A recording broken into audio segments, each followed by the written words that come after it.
Hello guys, இன்னைக்கான வீடியோவில் நம்ம எதை பற்றி பார்க்க போகிறோம் அப்படின்னு பார்த்தீங்கன்னா, India versus Australia T20 series பார்த்தீங்கன்னா நடந்து முடிஞ்சிருச்சு. 2-1 அப்படின்னு சொல்லிட்டு இந்தியா இந்த சீரிஸை வின்னும் பண்ணிட்டாங்க.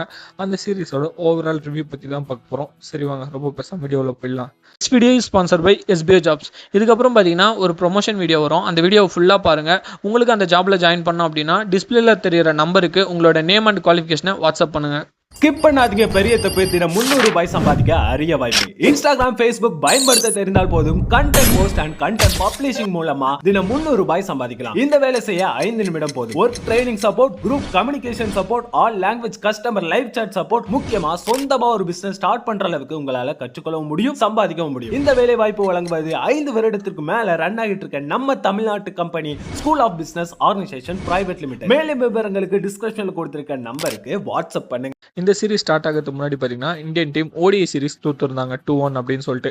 அந்த கடைசி மேட்சும் விராட் கோலி, ரோஹித் சர்மா மட்டும் அந்த பிக்கஸ்ட் பார்ட்னர்ஷிப் போடலாம். மேட்ச் எப்படி வேணா மாதிரி இருக்கும். பட் அந்த மேட்ச் அவங்க புண்ணியத்தில் பார்த்தீங்கன்னா இந்தியன் டீம் ஜெயிச்சாங்க. பட் சீரிஸை தோத்துட்டோம். T20 சீரிஸ் மேலே எனக்கு ஒரு எக்ஸ்பெக்டேஷன் இருந்தது. காரணம் என்னன்னு பார்த்தீங்கன்னா கேப்டன் சூரியகுமார் யாதவ் தான். கேப்டன் சூரியகுமார் யாதவ் பார்த்தீங்கன்னா ஒரு டிஃப்ரெண்டான கேப்டனுங்க. கடைசி ஓவரில் ஸ்ரீலங்கா கூட சூர்யா அண்ட் ரிங்குலாம் பவுலிங் போட்டுலாம் மேட்சை வின் பண்ணியிருக்காங்க. என்னதான் நடந்தாலும் மேட்சை வின் பண்ணுறது பார்த்தீங்கன்னா சூர்யா வந்து ஒரு டிஃப்ரெண்டான ஸ்ட்ராட்டஜி யூஸ் பண்ணி வின் பண்ணுவார். ஸோ T20 சீரிஸ் எப்படி ஜெயிச்சிருவாங்க அப்படின்னு தான் எக்ஸ்பெக்ட் பண்ணேன். பட் T20 சீரிஸ் அவங்க ஜெயிச்சிட்டாங்க 2-1 அப்படின்ட்டு. பட் டீமோட காம்பினேஷன்ஸ் மேலே எனக்கு நிறைய கொஸ்டின்ஸ் இருக்குது. இந்த T20 சீரிஸில் பார்த்தீங்கன்னா அவங்க நிறைய மிஸ் மேட்ச் அந்த ட்ரைலாம் பண்ணிக்கிட்டே இருந்தாங்க. நிறைய ட்ரை அண்ட் எரர் பண்ணிக்கிட்டே இருந்தாங்க. பட் அவங்களுக்கு பார்த்தீங்கன்னா அதுக்கான ஆன்சர்ஸ் கிடைச்சதா அப்படின்னு கேட்டிங்கன்னா இன்னும் கிடைக்கல. அபிஷேக் சர்மா ஒரு ஓப்பனிங் பேட்ஸ்மேன்ஸ். அவர் கூட பார்த்தீங்கன்னா சுப்மன் கில்லை வைஸ் கேப்டனாக அப்பாயின்ட் பண்ணி பர்மனன்ட் ஓப்பனராக பார்த்தீங்கன்னா இறக்கி விட்டுட்டாங்க. அவரும் பார்த்தீங்கன்னா இந்த சீரிஸ் ஃபுல்லாக பெருசாக பர்ஃபார்ம் பண்ணல. அவர் 2 மேட்ச் அடிச்சாருங்க 30+. அந்த 2 மேட்சும் பார்த்தீங்கன்னா மழையில் வாஷ் அவுட் ஆயிடுச்சு. ஸோ அதை கனெக்ட் பண்ணிக்க முடியாது. அவர் ஆடின அந்த 3 மேட்சும் பார்த்தீங்கன்னா பெருசாக அவர் வந்து ரன் அடிக்கல. ஒரு மேட்ச்சில் பார்த்தீங்கன்னா 46 அடிச்சாரு. பட் 39 பால்ஸ் அடிச்சாரு. அது ஒரு ODI இன்னிங்ஸாக தான் கனெக்ட் பண்ண முடியும். அது மட்டும் இல்லாமல் சுப்மன் கில்லோட ஸ்ட்ரைக் ரேட் பார்த்தீங்கன்னா T20ஸ்ல ரொம்ப லோவாக இருக்குது. அவரோட காம்படிட்டரான SSV ஜெய்ஸ்வால் அவரை விட ஹையஸ்ட் ஸ்ட்ரைக் ரேட்டில் ரொம்ப கன்சிஸ்டன்ட்டாகவும் ப்ளே பண்ணுறாரு. அவருக்கு ஏன் வந்து T20ல சான்ஸ் கிடைக்கிறது இல்லைன்னு தெரியல. சஞ்சு சாம்சன் நல்ல ஓப்பனிங் ஆடிட்டு இருந்தார். அவர் நம்பர் 5 அனுப்பிச்சாங்க. இப்போ 11 விட்டு பார்த்தீங்கன்னா தூக்கிட்டாங்க. அடுத்த சீரீஸில் பார்த்தீங்கன்னா டீம் அவுட்டே வந்து தூக்கிடுவாங்க கன்ஃபார்ம். இது வந்து டவுட்டே வேணாம். தென் 1 டவுன் பார்த்தீங்கன்னா சூரியகுமார் யாதவ் அண்ட் திலக் வர்மா இவங்க தான் ஆடிக்கிட்டு இருந்தாங்க. பட் திடீர்னு பார்த்தீங்கன்னா தூபேவை இறக்கி விட்டாங்க. ஏன் இறக்கி விட்டாங்கன்னு அவங்களுக்கே தெரியாது.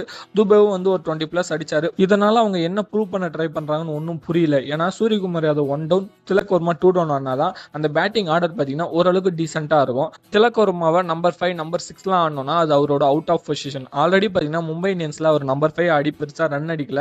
அவரோட ஃபாலோ அங்கே தான் இருந்தது. T20 கிரிக்கெட்டை பொறுத்த வரைக்கும் பார்த்தீங்கன்னா திலக் வர்மா மினிமம் நம்பர் 4ஆக ஆடணும். பட் கம்பீரோட கோச்சிங் ஸ்டைல் பார்த்தீங்கன்னா நாங்கள் யாரை வேணா எங்கே வேணா இறக்கி விடுவோம், அவங்க ஆடணும் அப்படின்னு சொல்கிறாங்க. தென் ஜடேஜா ரிட்டைர்மெண்ட்டுக்கு அப்புறம் அக்ஷர் பட்டேல் வந்து ஒரு பர்மனன்ட் T20 பவுலராக வந்து மாறிட்டாரு. அவர் கொடுக்குற சான்சஸ்லாம் நல்லா பவுலிங்கும் அண்ட் பேட்டிங்கும் வந்து லோயர் ஆர்டரில் அடிக்கிறாரு. வாஷி பார்த்தீங்கன்னா ஃபுல் டைம் பேட்ஸ்மேனாக தான் ஆடுறாங்க போல, பவுலிங்கே கொடுக்க மாட்டாங்க. 4th T20 பார்த்தீங்கன்னா 14வது ஓவர் கூட்டிட்டு வந்து பவுலிங் கொடுத்தாங்க. அப்பயும் அவர் வந்து 2 விக்கெட் எடுத்தார். யார் எடுத்தாருன்னு பார்த்தீங்கன்னா லெஃப்ட் ஹேண்டர்ஸ் எல்லாம் விக்கெட் எடுக்கல, ரைட் ஹேண்டர்ஸ் தான் விக்கெட் எடுத்தார். ஏன்பா இவருக்கு பவுலிங் கொடுக்கல அப்படின்ற மாதிரி தான் இருக்கு. வாஷியை பார்த்தீங்கன்னா இந்த சீரிஸ் ஃபுல்லாக யூஸ் பண்ணது பேட்டராக தான் யூஸ் பண்ணியிருக்காங்க. அவர் ஒரு ஆல்ரவுண்டர் அப்படின்றத அவங்க மறந்துட்டாங்களா என்னன்னு தெரியல. வாஷிக்கு கொஞ்சம் பவுலிங் கொடுங்கப்பா, பார்த்து அவர் நல்லா தான் பவுலிங் போடுவார்.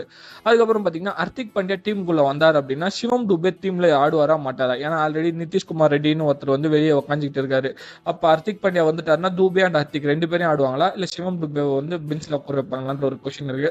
அதுக்கும் பார்த்தீங்கன்னா ஆன்சர் கிடையாது. ஹர்ஷ்தீப் சிங் இந்தியாவோட நம்பர் 1 T20 பவுலர். அவர் பார்த்தீங்கன்னா எல்லா மேட்ச்லையும் ஆடுவாரா அப்படின்ற கொஸ்டின் பார்த்தீங்கன்னா ஆன்சரே கிடையாது. ஏன்னா பாதி மேட்ச்ல அவர் உட்கார வச்சுறாங்க.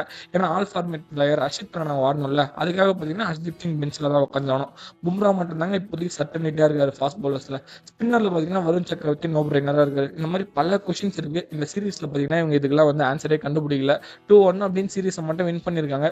இந்த கொஸ்டின்ஸுக்கெல்லாம் நீங்க என்ன நினைக்கிறீங்க? இதுக்கெல்லாம் இந்தியா வந்து அப்கமிங் சீரீஸ்ல ஆன்சர் கண்டுபிடிப்பாங்களா? T20 வேர்ல்ட் கப் பார்த்தீங்கன்னா டிஃபெண்ட் பண்ணுவாங்களான்னு உங்களோட கருத்துக்கள்